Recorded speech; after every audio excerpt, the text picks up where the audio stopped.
ever wondered how leading marketing professionals keep up and know what's new and what's next?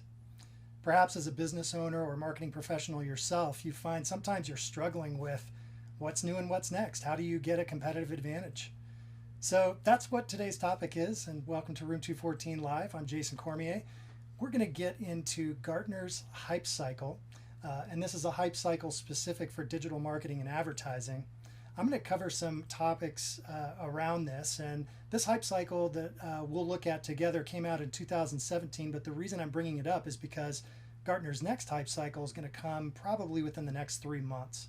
And this is a major tool that we use as an agency to know what's new and what's next and what to pay attention to. So what I'm going to do is quickly describe it, and then we'll talk about a couple other things and see if there's any questions.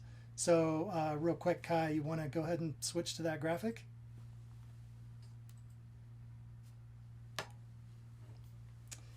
All right, so just starting from left to right, you can see this is quite the graphic. By the way, I think, gosh, I wish I would have checked this before we started, but somewhere between $1,200 and $1,500, I think, you can buy the full report from Gartner, or you can work with an agency who's already bought it. But what we've got here, starting from left to right, is an area called the innovation trigger. And so this is where the line is heading up. And to describe the innovation trigger, usually this relates to a potential breakthrough in some sort of marketing practice, or more often technology or a proof of concept. And so this is really early, unproven type of stuff. But as you can see, you've heard of these things likely, and a lot of people are paying attention to them. Now, as you work your way to the right and you see where the curve peaks, this is called the peak of inflated expectations. I love the way Gartner names these colorful things. And so really you're looking at a lot of early publicity. There are a few success stories coming out, but there's also a lot of failures happening with these efforts. Some companies will move forward with things in this area, but the reality is most are not. As we move through, here's kind of my favorite section, just because of the way it's called, the trough of disillusionment. Oh, how interesting is that? And so the trough, you see that what's happening here is a lot of companies have experimented with this technology or these practices, and what they found is that they are not achieving expectations. In fact, in a lot of cases, they're just flat out failing. So investment really only continues at this point if there's some level of satisfaction being achieved. And it's not all is lost at this point, but this is definitely the low point, if you will. And so beyond the trough of disillusionment, we get into the slope of enlightenment. Sounds very almost religious. But anyway, this is an area where, as a marketing agency, we're actually paying a lot of attention to the slope of enlightenment area. And the reason is we're seeing more instances of people and companies starting to realize success, again, from certain technologies or practices. A lot of times we're also seeing the second or third generation of products appear, and there's a lot of funding behind these products.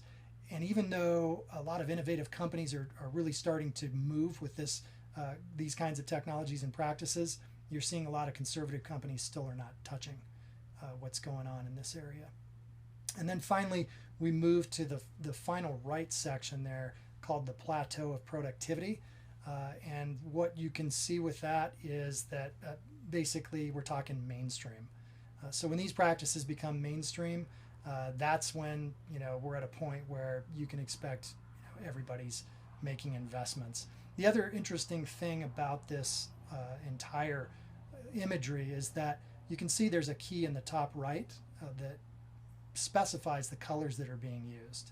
And so the range, because this is all about what's happening over time, the range is everything from less than 2 years all the way to more than 10 years.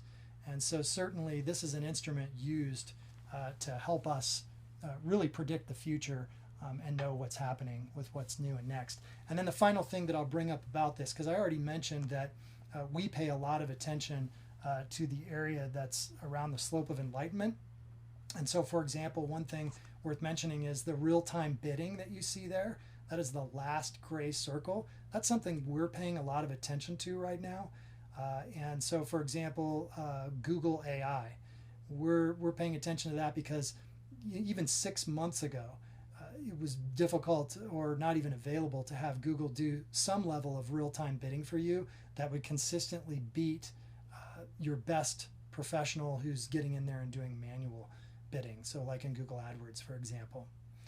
Another thing we're paying attention to, and you can actually see it coming out of the trough of disillusionment, and of course this is a year old now, is the data management platforms and advertising. And I can tell you our biggest investment as an agency has been in a data initiative.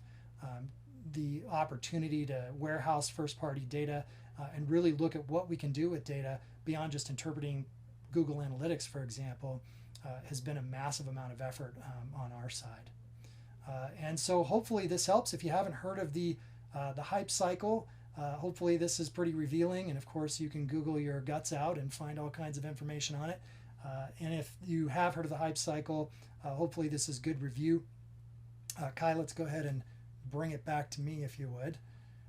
So a couple other things worth mentioning, just what we pay attention to, and I hope this is helpful. Neil Patel is a great resource.